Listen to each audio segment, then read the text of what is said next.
చాలామందికి జగన్మోహన్ రెడ్డి నిజరూపం కానీ ఆ పార్టీ నిజరూపం కానీ తెలియదు. వాళ్ళు రాజకీయాల కోసం ఎంత దిగజారుతారు అనే దానికి ఎప్పటికీ అనేక ఉదాహరణలు ఉన్నాయి. ఫర్ ఎగ్జాంపుల్ తల్లి విషయంలో కావచ్చు, చెల్లి విషయంలో కావచ్చు. సాధారణంగా ఏ తల్లికైనా కొడుకు మీద ప్రేమ ఉంటుంది. కానీ మొన్న రాజకీయ విషయాల్లోకి వచ్చేటప్పటికి తల్లిని కానీ చెల్లిని కానీ జగన్మోహన్ రెడ్డి దూరం పెట్టి ఎంత పెద్ద తప్పు చేశాడనేది తర్వాత ఎన్నికల ఫలితాల తర్వాత తెలిసింది. సరే, అది సొంత కుటుంబాన్ని, సరే ఆయన ఇష్టం, అది పక్కన పెడదాం. తర్వాత మీకు పూనం కౌర్, మీకు ఐడియా ఉండే ఉంటుంది, పరిచయం అవసరమైన పేరు, 2 తెలుగు రాష్ట్రాల్లో కూడా తెలిసినటువంటి యాక్టరు. అయితే ఇదే పూనం కౌర్ని 2019, 2024 మధ్య కొంతమంది కడపకు చెందినటువంటి వ్యక్తులు ఆవిడని సంప్రదించారు. ఎందుకు సంప్రదించారు? నువ్వేదో సినిమాల్లో నటించాలనో, లేదా అడ్వర్టైజ్మెంట్లు చేయాలనో, లేదా ఇంకోటి చేయాలనో పబ్లిసిటీ కోసం సంప్రదించాల. ఎందుకు సంప్రదించారో తెలుసా? ఒక రాజకీయ లక్ష్యం కోసం సంప్రదించారు. ఏంటా రాజకీయ లక్ష్యం అంటే పవన్ కళ్యాణ్ అనే వ్యక్తి గురించి బయటకు నీచంగా మాట్లాడాలి. దానికోసం వాళ్ళు ఏం ఆఫర్ చేశారో తెలుసా? పదవి ఆఫర్ చేశారంట. ఏం పదవి అనేది మనకు తెలియదు. పదవి ఆఫర్ చేశారు, డబ్బు ఆఫర్ చేశారు. ఆ 2 కూడా తిరస్కరిస్తే బెదిరింపులకు దిగారు. బెదిరింపులు అంటే ఏంటో తెలుసా? నీ అంతు చూస్తాం, నీ ఆస్తులు లాక్కుంటాం, లేకపోతే మిమ్మల్ని జైల్లో పెడతాం. ఇవి కాదు బెదిరింపులు అంటే. నీ న్యూడ్ వీడియోలు, న్యూడ్ ఫోటోలు క్రియేట్ చేసి మేము సోషల్ మీడియాలో పెడతాము, సైట్లలో పెడతామని బెదిరించారంట. అంటే మనం ఏ స్థాయికి దిగజారిపోయామో చూడండి. పవన్ కళ్యాణ్ అనే ఒక వ్యక్తి మీద నీచంగా మాట్లాడాలని ఇంత దిగజారిపోయారు. ఇది నేను చెప్పట్లా, స్వయంగా పూనం కౌర్ ఒక ఇంటర్వ్యూలో చెప్పింది. ఇది నేను చెప్పలా, బాధపడుతూ చెప్పింది. నేను చెప్పిన ప్రతి మాట పూనం కౌర్ చెప్పిన మాట. నేను ఇందులో ఏది కల్పించి చెప్పలా. మరి ఏ స్థాయికి దిగజారిపోయారు? ఇవి రాజకీయాలని నేను అడుగుతున్నా. అంటే పవన్ కళ్యాణ్ కావచ్చు, చంద్రబాబు గారిని కావచ్చు, డైరెక్ట్గా ఎదుర్కొనే దమ్ము లేక ఒక నాయకుడి మీద విష ప్రచారం చేయమని చెప్పి డబ్బు ఆఫర్ చేసి, అంటే ఒక మహిళను అడ్డం పెట్టుకుని పవన్ కళ్యాణ్ మీద రాజకీయం చేశారే, ఇది కూడా ఒక రాజకీయమేనని నేను అడుగుతున్నా. మీకు దమ్ముంటే, ధైర్యం ఉంటే పవన్ కళ్యాణ్ డైరెక్ట్గా ఢీకొట్టండి, రాజకీయంగా ఢీకొట్టండి. ఎంత బలంగా ఢీకొడతారో అంత బలంగా ఢీకొట్టండి. మీరు ధైర్యంగా పవన్ కళ్యాణ్ని ఢీకొట్టే దమ్ము లేక ఒక మహిళ చేత పవన్ కళ్యాణ్ వ్యక్తిత్వాన్ని హననం చేస్తూ మాట్లాడించి రాజకీయం చేయాలి అనుకోవటం కూడా ఒక బ్రతికేనా? నాకు అర్థం కావట్లా. అది ఒక రాజకీయ పార్టీ చేసే పనా? మీరు రాజకీయ పార్టీని నడుపుతున్నారా, లేదా బ్రోతల పార్టీని నడుపుతున్నారా? అది రాజకీయమా? గతంలో ఒక ముంబై యాక్టర్ని ఏం చేశారు మీరు? ఒక ముంబై యాక్టర్ని ఏం చేశారు? అన్యాయంగా, అక్రమంగా అరెస్టు చేసి ఆ కుటుంబం మొత్తాన్ని కూడా జైల్లో పెట్టి మీరు రాజకీయ లబ్ధి కోసం ఎంత వేధించారు? తర్వాత ఆ కేసు ఏమైంది? అసలు మహిళల్ని రాజకీయాల్లోకి తీసుకురావటం ఏంటి? వాళ్ళని అడ్డం పెట్టుకుని రాజకీయం చేయటం ఏంటి? మహిళలను వేధించడం ఏంటి? పూనం కౌర్ నేను దానికి అంటే జరగని దాన్ని మాట్లాడమంటే ఎందుకు మాట్లాడదు? ఏం మాట్లాడాలి? వీళ్ళ ఉద్దేశం ఏంటి? పవన్ కళ్యాణ్ నన్ను ఏదో చేసి మోసం చేశాడు, అది ఆవిడ నోటితో చెప్పించాలి అనుకున్న మాట. ఆవిడ నేను చెప్పనంది అబద్ధాలని నేను చెప్పి ఒక వ్యక్తి డ్యామేజ్ నేను చేయను అంటే న్యూడ్ వీడియోలు సోషల్ మీడియాలో పెడతాం, సైట్లలో పెడతామని బెదిరించారంట. ఎంత దారుణమైన పరిస్థితి ఇది. కడప నుంచి అంటే ఎవరు వచ్చి ఉంటారు? మీరు అర్థం చేసుకోండి. స్వయంగా చెప్పింది కడప నుంచి కొంతమంది సంప్రదించారని. గట్టిగా అడిగితే పేర్లు కూడా చెప్పుద్ది, అది వేరే విషయం అనుకోండి, చెప్తున్నా. అంటే ఇది ఒక రాజకీయమా? ఇలాంటి రాజకీయాలు ఎక్కడైనా చూసామా? సాధారణంగా అబద్ధాలో నిజమో ప్రచారం చేస్తారు, అది కామన్. కానీ ఒక మహిళను అడ్డం పెట్టుకుని వ్యక్తిత్వ ఆనందం చేయాలనుకున్నారే, మీ ఇళ్లలో కూడా ఆడవాళ్ళు ఉన్నారు కదా, అదే పని రేపొద్దున తిరిగి వాళ్ళు చేస్తే జగన్మోహన్ రెడ్డి మీద ఇదే వ్యక్తిత్వ హననం చేయించాలంటే ఒక 2-3 తీసుకొచ్చి మాట్లాడించలేరా?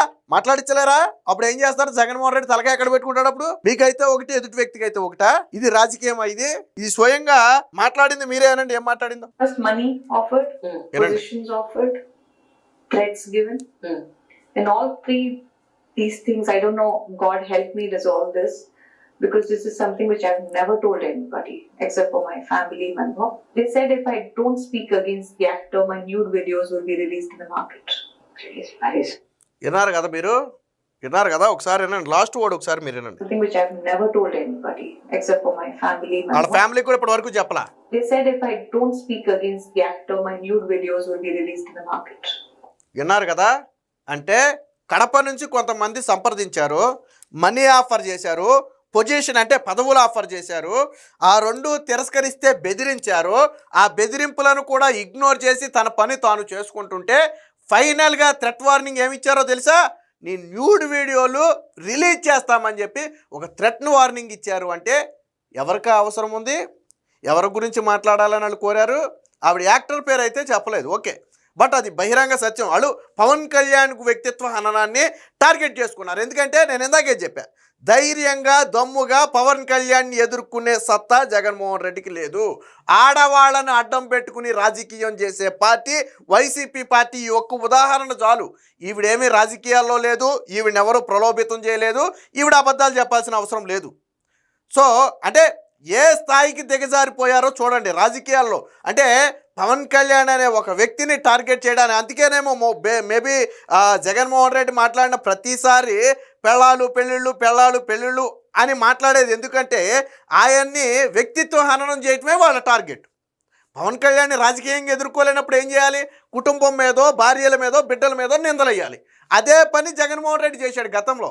జగన్మోహన్ రెడ్డి ప్రతి సభలో కూడా 2 పెళ్ళిళ్ళు 3 పెళ్ళిళ్ళు, ఆయన లీగల్గా రాజ్యాంగ పరంగా చట్టపరంగా ఎన్ని పెళ్ళిళ్ళు చేసుకుంటే నీకెందుకు? పోనీ ఎవరైనా సరే పవన్ కళ్యాణ్ నన్ను మోసం చేశారు అని బయటకు వచ్చి మాట్లాడితే ఒక మహిళ అది తప్పు. కానీ ఎవరు కూడా విడాకులు అయిన తర్వాత కానీ ఆయన పెళ్లి చేసుకున్న తర్వాత కానీ దాని గురించి ఎక్కడా మాట్లాడలేదే. పవన్ కళ్యాణ్ వల్ల మాకు నష్టం జరిగిందనో, పవన్ కళ్యాణ్ మాకు ద్రోహం చేశాడనో ఎక్కడా మాట్లాడలేదే. మరి ఎందుకు ఇలాగా దిగజారిపోయారు వైసీపీ రాజకీయాలు? ఎంత నీచంగా మాట్లాడారంటే కడప నుంచి వచ్చారు, స్వయంగా వినండి ఒకసారి ఎక్కడి నుంచి వచ్చారు. The day somebody came from Kadapa and they said we are from Kadapa and all of that, I didn't understand what to do only. I said, okay, now the worst I'm telling you.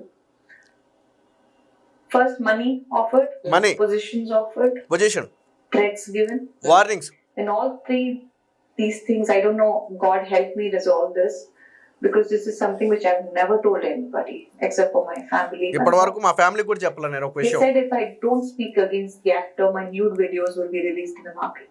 విన్నారు కదా, అంటే ఏ స్థాయికి దిగజారిపోయి రాజకీయాలు చేశారు అనటానికి ఈరోజు పూనం కౌర్ మాట్లాడినటువంటి వ్యాఖ్యలే ఒక ఉదాహరణ. అంటే సమాజంలో గౌరవప్రదంగా బతికే మహిళలను కూడా రోడ్డుకి లాగి మీరు రాజకీయాలు చేయాలి, రాజకీయ లబ్ధి పొందాలి, వాళ్ళు ఎలా పోతే నాకెందుకు అనుకునే మీ నీచమైన బుద్ధి ఉందో చూసారా? అత్యంత దారుణమైంది. సరే తల్లికి చెల్లికి అన్యాయం చేశారు అనుకుంటే ఇక్కడ బయట కూడా అదే ఆడవాళ్లతో రాజకీయం. జగన్మోహన్ రెడ్డి జైల్లో ఉన్నప్పుడు నడుం బిగించి పాదయాత్ర చేసిన చెల్లిని జగన్మోహన్ రెడ్డి దూరం పెట్టాడు. జగన్మోహన్ రెడ్డి జైల్లో ఉన్నప్పుడు పార్టీని కాపాడే ప్రయత్నం చేసిన తల్లిని దూరం పెట్టాడు. చివరికి గౌరవ అధ్యక్షురాలు పదవిగా ఉంటే ఎప్పటికైనా ప్రమాదమైన అనుకుని ఆ పదవికి కూడా రాజీనామా చేయించాడు. నేను అడుగుతున్నా, విజయమ్మతో గౌరవ అధ్యక్షురాలి పదవికి రాజీనామా చేయించాల్సిన అవసరం ఏంటి? మీకు జగన్మోహన్ రెడ్డి అంటే ఎంత దీంతో ఫీల్ అవుతాడు అంటే జీవితకాల ఆయనేనంట. వైసీపీకి జీవితకాలం ఆయనే అధ్యక్షుడు అంట. ఒక రాజకీయ పార్టీకి జీవితకాల అధ్యక్షుడు అనేది కుదరదు. ఖచ్చితంగా సంవత్సరానికో 2 సంవత్సరాలకో ఎన్నుకోవడం జరగాలి. ఎన్నికల కమిషన్ నేను జీవితకాల అధ్యక్షుడు అని చెప్పి విజయసాయి రెడ్డి ప్రకటిస్తే ఎన్నికల కమిషన్ కొట్టిపడేసింది. ఇలాంటివి భారత రాజ్యాంగ చట్ట ప్రకారం చెల్లవని. అంటే తల్లి అడ్డం ఉంటుందని బహుశా దానికి రాజీనామా చేయించారు. గౌరవ అధ్యక్ష పదవికి రాజీనామా చేయించారు. ఎందుకు చేయించారు? ఏం అవసరం ఉంది నేను అడుగుతున్నా. ఇప్పుడు పూనం కవర్ని అడ్డం పెట్టుకుని నీచ రాజకీయం చేయాలనుకున్నారు. పవన్ కళ్యాణ్ని దమ్ముగా ఆయన ధైర్యంగా ఎదుర్కొంటున్నాడే. ఆయన మీ ఇంట్లో ఆడవాళ్ళ గురించి కానీ మీరు ఇబ్బంది పడే విధంగా మాటలు కానీ ఏం మాట్లాడలేదే. ఆయన ఎంతవరకు రాజకీయంగా మాట్లాడుతున్నాడు, రాజకీయంగా ఎదుర్కొంటున్నాడు. మీకు దమ్ముంటే అలాగే ఎదుర్కోవాలి. ఆ దమ్ము లేక ఈరోజు మహిళలను తీసుకొచ్చి, అంటే మనకు బయటకు వచ్చింది ఒకటే. ఇలా ఎంతమంది చేత ప్రయత్నం చేశారో చూడండి ఒకసారి. నేను అడుగుతున్నా, ఈరోజు పూనం కౌరు సరే ఏదో సందర్భం వచ్చింది చెప్పాలనుకుంది చెప్పేసింది, ఓకే. ఇలా ఎంతమందిని జగన్మోహన్ రెడ్డి టార్గెట్ చేసి ఉంటారు, ఎంతమంది చేత బలవంతంగా మాట్లాడించుంటారు. నాకు తెలిసి పవన్ కళ్యాణ్ గురించి కొంతమంది బూతులు మాట్లాడారు. సరే వాళ్ళేం సెలబ్రిటీలు కాదనుకోండి, అనామక మహిళలు అనుకోండి. అంటే బహుశా ఇలా ప్రలోభితం చేసి పవన్ కళ్యాణ్ మీద బూతులు మాట్లాడించుంటాడు. అంటే బహుశా అది ఏమన్నా సైకో ఆనందమే నాకు అర్థం కావట్లా. పవన్ కళ్యాణ్ ఎవరన్నా తిడితేనో, పవన్ కళ్యాణ్ వ్యక్తిత్వ హననం చేస్తేనో, అందుకనే పెళ్ళాలు ఒక ముఖ్యమంత్రి స్థాయిలో ఉండి ఒక వ్యక్తి భార్యల గురించి మాట్లాడాల్సిన అవసరం ఏముంది నాకు అర్థం కావట్లా. నీ భార్య గురించి చంద్రబాబు గారు కానీ, లోకేష్ కానీ, పవన్ కళ్యాణ్ కానీ ఎప్పుడైనా మాట్లాడారా? అవినీతి అక్రమాస్తుల్లో ఆవిడ కూడా భాగస్తురాలని చెప్పి అందరూ చెప్తారు, అయినా మాట్లాడలేదే. భారతిరెడ్డి మీద ఏ రోజు నిందలేదే, భారతిరెడ్డి గురించి ఏ రోజు వాళ్ళు మాట్లాడలేదే. అంటే జగన్మోహన్ రెడ్డి చేసే నీచ రాజకీయాలు ఎలా ఉంటాయి అనడానికి ఇదే ఒక ఉదాహరణ. సో ఇలా ఆడవాళ్ళని అడ్డం పెట్టుకుని రాజకీయాలు చేసినటువంటి పార్టీ బాగుపడినట్లు చరిత్రలో లేదు. మొన్న కూడా వైసీపీ పార్టీకి ఎందుకు ప్రతిపక్ష హోదా కూడా దక్కలేదు, ఎందుకు ఈ గతి పట్టింది అంటే ఇలాంటి రాజకీయం చేయటం వల్లే. సో వైసీపీ చేసే రాజకీయాలు ఎంత నీచంగా ఉంటాయి అంటే చెప్పడానికి ఈరోజు పూనం కౌరు ఘటనే ఒక ఉదాహరణ.